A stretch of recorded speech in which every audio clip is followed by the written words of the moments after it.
দেখুন, নেতা কাকে বলে। এই ধরনের নেতা যদি আমাদের দেশে থাকে তাহলে অবশ্যই এই দেশে এগিয়ে যাবে ইনশাআল্লাহ। কথাগুলো শুনুন। আমার গ্রামের ছাত্রদলের নেতার বিরুদ্ধে মামলা করেছে, এটা অব্যাহত থাকবে।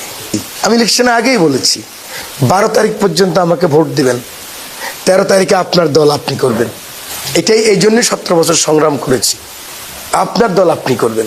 সেখানে যদি আমার দলের কেউ এখন বলে তুমি ভোট দাও নাই কেন, বা একটা সুযোগ নেই, সেখানে তো 100% জিরো টলারেন্স। সেজন্যই আমার দলের সেক্রেটারি মামলা করেছে, উপজেলার সেক্রেটারি আমার সবচেয়ে প্রিয় ব্যক্তিদের বিরুদ্ধে মামলা করেছে, আমার ছাত্র দলের সেক্রেটারি মামলা করেছে, আমার গ্রামের ছাত্র দলের নেতার বিরুদ্ধে মামলা করেছে।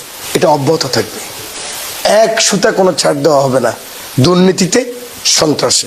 সে যেই হোক, আমার পিতা মাতা ভাই সন্তান, আমার সহযোগী, আমার বুকের ধন যারা আমার নেতৃবৃন্দ কর্মী, কাউকে ছাড় দেওয়া হবে না। এটা আমি ডিসাইডেড।